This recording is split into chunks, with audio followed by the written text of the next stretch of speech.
نحمده ونستعينه ونستغفره ونعوذ بالله من شرور أنفسنا ومن سيئات أعمالنا من يهد الله فلا مضل له ومن يضلل فلا هادي له أشهد أن لا إله إلا الله وأشهد أن محمدا رسول الله اللهم صل وسلم وبارك على محمد وعلى آله وصحبه وأمته أجمعين آمين أما بعد قال الله تعالى في القرآن الكريم أعوذ بالله من الشيطان الرجيم يا أيها الذين آمنوا اتقوا الله حق تقاته ولا تموتن إلا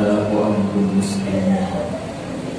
Segala puji mutlak bagi Allah Subhanahu wa Ta'ala. Salawat dan salam semoga senantiasa terlimpah curah kepada manusia teragung sepanjang masa, yakni Nabi Muhammad sallallahu alaihi wasallam beserta keluarga, para sahabat, para pengikut, para pecinta, para pembela Islam yang tentu kita semua berharap termasuk salah satu di dalam. Hadirin jamaah sholat Jumat yang sama-sama menghadapi Allah Subhanahu wa Ta'ala. Alhamdulillah pada siang hari ini kita masih dapat melaksanakan ibadah sholat Jumat di masjid yang tentu barangkali ada sebagian di antara umat Islam karena situasi pandemi corona memilih untuk melaksanakan sholat Jumat di rumah atau hanya sebatas melaksanakan sholat Jumat. Kita patut bersyukur karena sholat Jumat kita di masjid merupakan implementasi daripada keimanan dan ketakwaan kita kepada Allah Subhanahu wa Ta'ala. Juga merupakan refleksi sajaah keberanian kita untuk tetap meyakini bahwasanya la haula wala quwwata illa billah. Hadirin jamaah rahimakumullah, sebagaimana kita ketahui bahwasanya yang pertama kali dianggap daerah yang terjangkiti virus corona adalah Wuhan. Hari ini kita bisa lihat di berbagai media mereka melakukan aktivitas sebagaimana biasa. Bahkan di Eropa yang konon katanya di situ banyak yang terpapar, hari ini menyelenggarakan pertandingan sepak bola Piala Eropa.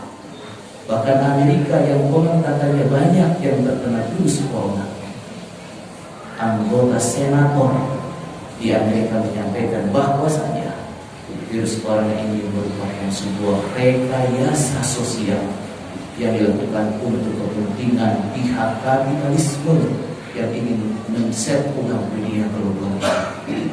Namun terlepas dari itu, kita tentu meyakini dan percaya bahwasanya virus itu ada. Makanya ada orang yang terjangkit penyakit TBC. Virus itu ada, makanya ada flu dan yang berpotensi menyampaikan penularan bukan hanya COVID-19, tapi juga TBC, tapi juga flu. Bahkan menurut para ahli, dokter di antaranya Ibu Siti Fadila Supari yang mantan Menteri Kesehatan mengatakan bahwa virus flu itu jauh lebih berbahaya daripada virus corona. Oleh karena itu kita tetap harus waspada, ikhtiar kita berhati-hati untuk bagaimana caranya kita menjaga kebersihan kita. Kita berinteraksi dengan siapapun harus tetap waspada, dan ini tentu diajarkan di dalam Islam. Al-Anifatu minal iman, kebersihan itu sebagian daripada iman. Bahkan kalau berkaitan dengan toharoh, berkaitan dengan suci, berkaitan dengan kebersihan, bisa dipastikan insya Allah ajaran Islam yang paling menganjurkan dan membiasakan umatnya untuk melaksanakan bagian daripada kebersihan itu. Kalau berkaitan dengan ibadah wajib sholat fardu yang 5 waktu, setidak-tidaknya selama 5 kali dalam 24 jam umat Islam melakukan toharoh, melakukan bebersih, berwudu, mensuci anggota tubuhnya. Kalau berbicara qiyamul lail, maka kalau qiyamul lail dilakukan, maka ketika orang lain sedang berolah tidur, umat Islam melakukan suci toharoh.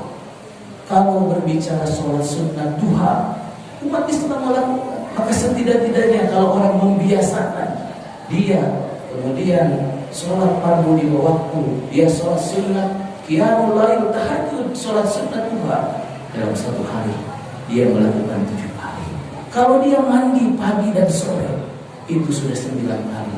Orang lain banyak sekali yang 8 baru bangun tidur. Kadang-kadang bangun tidur hanya sikat gigi, mandinya di sore hari. Atau prinsip-prinsip dalam menjaga kebersihan itu 1 hari hanya 5 kali. Tapi umat Islam insya Allah melaksanakan sekurang-kurangnya 9 kali.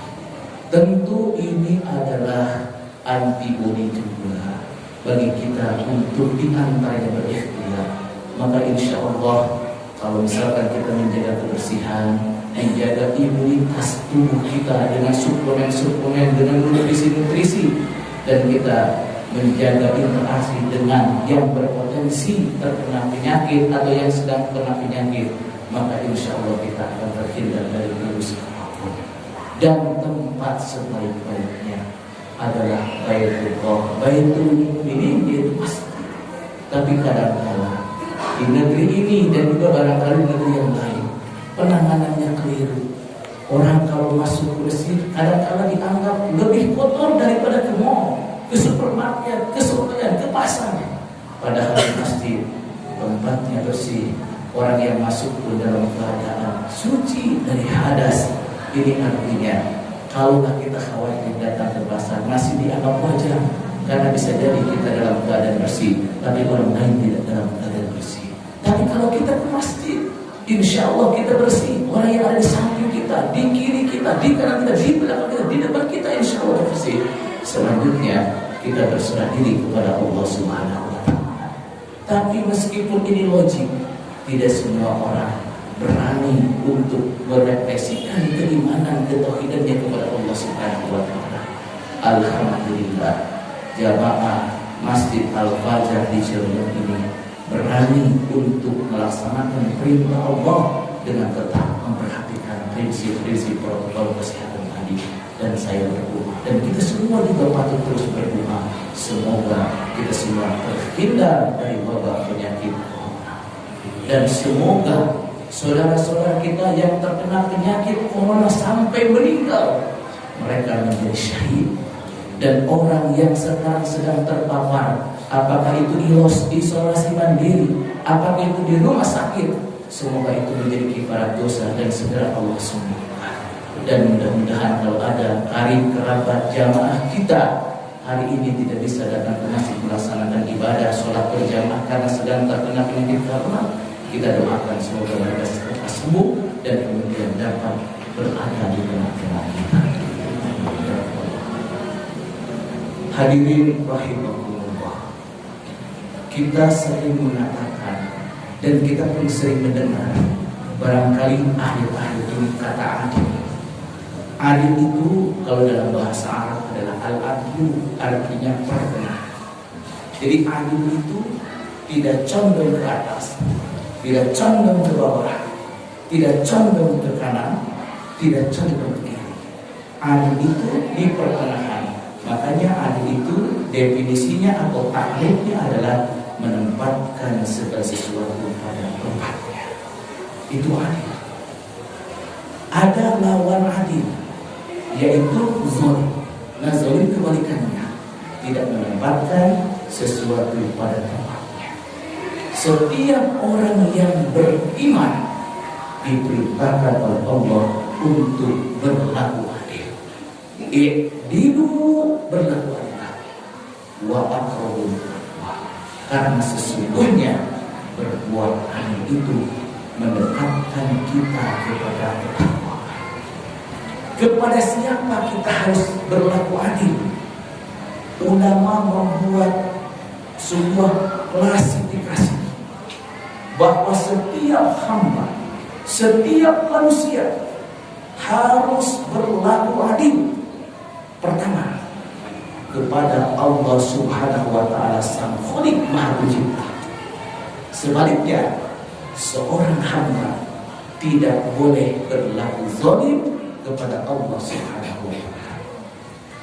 Yang kedua, hamba itu harus berlaku adil terhadap sesama manusia. Sebaliknya, hamba itu tidak boleh berlaku zalim terhadap sesama manusia. Yang ketiga, hamba itu harus berlaku adil terhadap dirinya, dan sebaliknya, setiap hamba itu tidak boleh berlaku zalim terhadap dirinya. Saya coba uraikan secara ringkas. Pertama, setiap hamba itu tidak boleh berlaku zalim kepada Allah. Pertanyaannya, apakah ada orang yang zalim kepada Allah? Ada. Siapa? Yang pertama adalah orang kafir. Allah menyatakan bahwasanya orang-orang kafir itu terkategori orang-orang yang zalim. Siapapun, siapa yang dimaksud dengan kafir? Kafir yaitu orang yang menutup, yang tidak mengimani, tidak membenarkan la ilaha illallah Muhammadur Rasulullah. Dengan kata lain, orang kafir itu non-muslim. Siapapun itu dalam pandangan Allah, bahwasanya orang kafir itu terkategori orang yang zalim. Yang kedua, orang yang zalim kepada Allah itu adalah orang yang menyekutukan Allah. Perilakunya syirik, orang yang musyrik. Inna syirka la zulmun adzim. Bahwa sesungguhnya orang yang menyekutukan Allah, orang musyrik, itu terkategori orang yang zalim. Jadi kalau ada orang yang dia beribadah kepada Allah, tapi dia meminta pertolongan kepada selain Allah yang dilarang oleh syariat, dan pendek kata, tidak iyyaka na'budu wa iyyaka nasta'in, maka dalam pandangan Allah, orang tersebut terkategori orang yang zalim. Orang yang menyembah kepada selain daripada Allah, mereka adalah orang yang musyrik dan terkategori orang yang zalim. Jadi kalau kita ingin menjadi orang yang adil, syaratnya kita harus menjadi muslim. Karena hanya muslimlah orang yang berserah diri kepada Allah lah, dalam pandangan Allah terkategori orang yang adil. Hanya orang yang muslimlah, hanya orang yang berserah diri kepada Allah lah, dalam pandangan Allah orang tersebut bukan terkategori orang yang muslim. Kemudian yang kedua, orang yang zalim itu, atau kita tidak boleh berbuat zalim kepada sesama manusia. Siapa saja. Jangankan kepada keluarga kita, jangankan kepada jamaah kita, jangankan kepada orang baik, kepada orang yang jahat sekalipun kita tidak boleh berbuat zalim. Jadi jangankan kepada ulama, jangankan kepada ustaz, jangankan kepada ayah, jangankan kepada ibu, jangankan kepada keluarga, jangankan kepada ikhwah, kepada penjahat, pelaku maksiat pun kita tidak boleh berlaku zalim. Tidak boleh berlaku zalim. Bahkan kata Rasulullah, kita harus berbuat adil itu bukan hanya kepada orang baik, bukan hanya kepada orang yang jahat meskipun dia beragama Islam, hatta dia orang kafir tidak boleh. Kita tidak boleh berlaku tidak adil terhadap orang di luar Islam. Kita tidak boleh berbuat zalim kepada orang kafir, tidak boleh. Makanya prinsip justice for all, keadilan untuk semua, itu adalah prinsip-prinsip Islam. Kita tidak boleh berbuat zalim kepada orang kafir maka harus menjadi keyakinan bagi orang yang beriman. Kepada orang kafir saja tidak boleh, apalagi kepada orang Islam. Kepada orang jahat saja tidak boleh, apalagi kepada orang yang baik. Kepada orang awam saja tidak boleh, apalagi zalimnya kepada ulama, kepada habaib, kepada asatid. Itu luar biasa. Karena kata Rasulullah, di antara orang yang berdoa tidak ada hijab, tidak ada penghalang, adalah orang yang teraniaya. Hati-hati. Kalau kita berbuat zalim kepada orang lain, kemudian orang yang dizalim itu berdoa, maka tidak ada hijab. Doanya insya Allah dikabul oleh Allah Subhanahu wa Ta'ala. Apalagi yang dizalimi itu ulama, al-ulama warasatul anbiya. Apalagi yang dizalimi itu adalah habaib, zuriyah, keturunan Rasulullah Muhammad sallallahu alaihi wasallam. Dan di yaumul akhir kita tentu berharap syafaat dari baginda Nabi Muhammad sallallahu alaihi wasallam. Bagaimana kita akan berhadapan dengan Allah, mempertanggungjawabkan apa yang kita lakukan ketika dia tidak berbuat zalim kepada ulama. Yang ketiga, kita tidak boleh berbuat zalim itu kepada diri sendiri. Kita tidak boleh memakan makanan, kita tidak boleh meminum minuman yang berpotensi merusak organ tubuh kita. Makanya di dalam Islam, ketika ada orang yang mengkonsumsi minuman keras, mabuk, katakanlah dia mabuknya pakai uang dia sendiri, dia minum di kamarnya sendiri, dikunci rapat-rapat pintu kamarnya, dia tidak mengganggu orang lain. Dalam pandangan Allah, kalau ada orang meskipun dia mabuk di kamar sendiri, uang sendiri, kemudian tidak mengganggu orang lain, tetap tidak boleh. Kenapa? Karena setiap manusia tidak boleh berbuat zalim terhadap dirinya. Wala tulqu biaidikum ila tahlukah. Jangan engkau menganiaya dirimu sendiri. Oleh karena itu, bagi orang Islam, jangan sampai kita mengkonsumsi makanan, jangan sampai mengkonsumsi minuman apapun yang berpotensi merusak organ tubuh kita, merusak jantung kita, merusak paru-paru kita. Siapa yang punya otoritas yang menyatakan makanan ini kalau dimakan akan merusak, makanan ini kalau dikonsumsi akan baik? Siapa? Bukan fuqaha, bukan ahli fikih, tetapi tabib atau dokter. Kita harus mengikuti apa yang disarankan oleh dokter.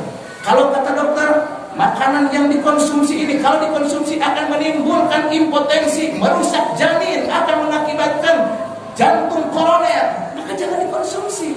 Wala tulqu biaidikum ila tahlukah. Janganlah kalian menganiaya dirimu sendiri. Kalaulah makanan atau minuman itu dikonsumsi akan mengakibatkan penyakit kepada kita, jangan dikonsumsi. Ketika kita mengkonsumsi, kita berbuat zalim terhadap diri sendiri. Dan Allah Subhanahu wa Ta'ala, Rasulullah melarang orang itu berbuat zalim terhadap dirinya. Demikianlah apa yang dapat saya sampaikan. Semoga kita istiqomah menjadi orang yang berbuat adil kepada Allah Subhanahu wa Ta'ala, kepada sesama manusia, kepada diri sendiri, sehingga kita menjadi orang yang bahagia fid dunya wal akhirah.